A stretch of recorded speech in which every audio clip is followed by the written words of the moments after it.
everyone, I'm Miss Heather and I'm the Children's Specialist at the Tewksbury Public Library. Welcome to our first Little Einsteins of the summer. This science program is aimed at children ages 3 to 6. Today we'll be exploring the science of water. We'll be doing some simple activities using materials that you most likely already have at home.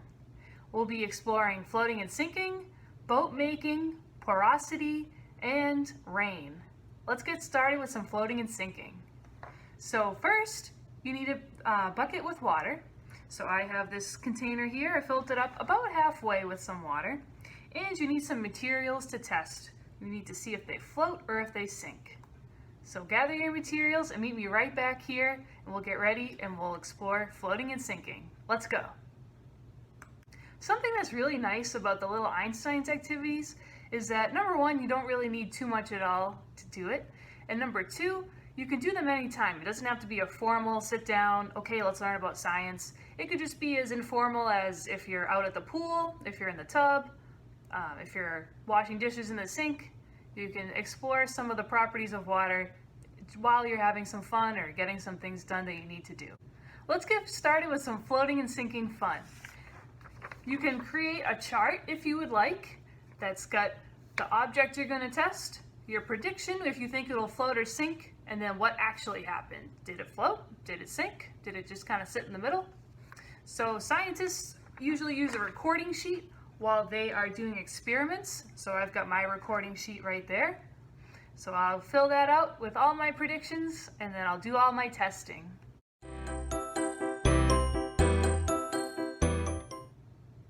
Next up in our Little Einsteins Science extravaganza is boat making. So for boat making, you can use pretty much anything you have at home. It's really important to try to test out different materials and objects to see what will work and what won't work. So in the past, I have used Play-Doh. I've cut the bottom off of an old water bottle and used that as a boat. And I've also used tin foil, which I'm going to use right now. So whatever materials you have to make a boat, get those and meet me right back here. All right, so I have my piece of tin foil right here. I'm going to try to build a boat. So let's see, I think boats usually have some sides so people don't fall out. So I'm going to bend up some sides on mine.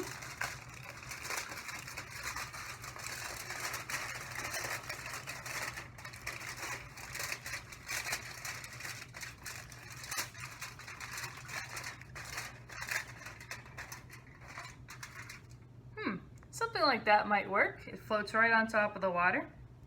But I think I want to make a really cool boat. I'm going to try to make something different. Let's see what I can do.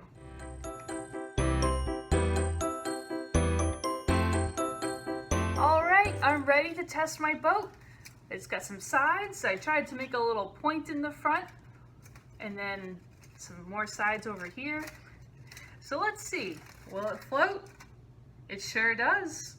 Now we can test it out with pennies or some paper clips or some other objects that you might have. Even dried beans might work.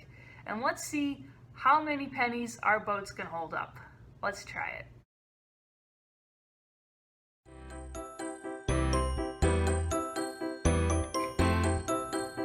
So my boat could hold 92 pennies before it sunk. So it started taking on some water at 92. I added one more and then boom, that was it. It just went right down to the bottom.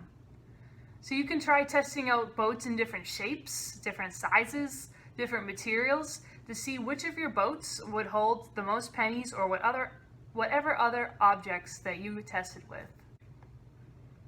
So now I'm all cleaned up. I'm ready to go into our next experiment, porosity.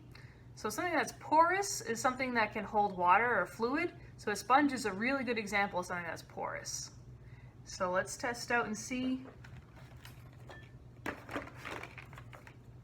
I've got my sponge, of course. I can put that in the water. And you see all those little tiny holes of the sponge?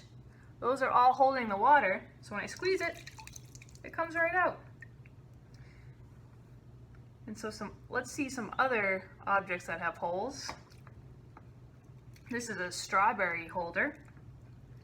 And you can see this isn't really holding any water. I can't squeeze any out of it. It just lets the water flow right through.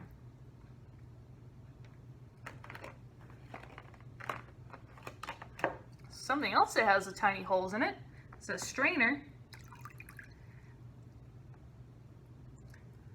It's porous, but it doesn't hold the water very well. You see it just flows right through.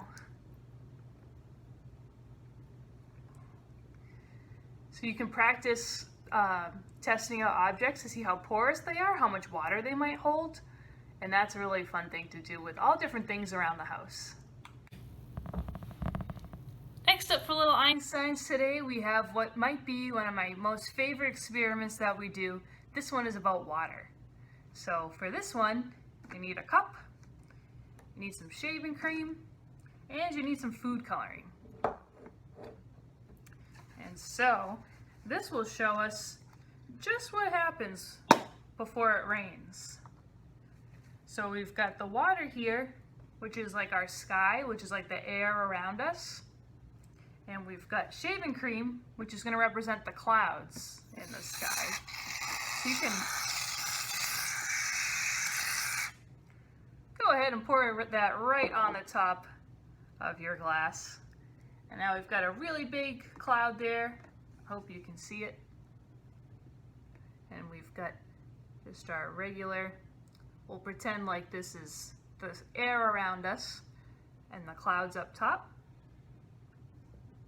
And so all day long the sun is soaking up all the water that we have and pulling it up into the clouds.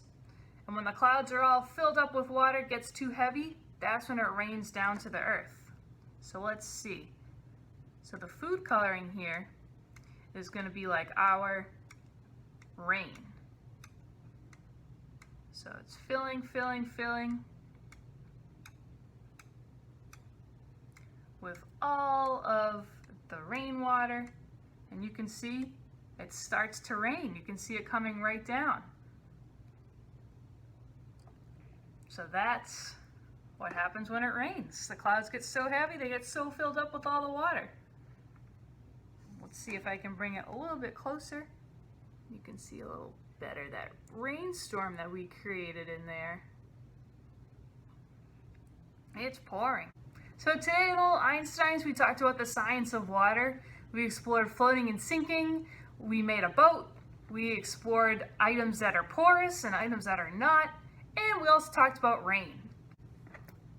Next Wednesday, Miss Kat will be doing a science video for older kids. Hope you'll join me again in 2 weeks for another Little Einsteins video where we'll be talking about the science of color. Can't wait. Hope to see you there. Thank you so much for watching, and I'll see you again soon. Thanks. Bye.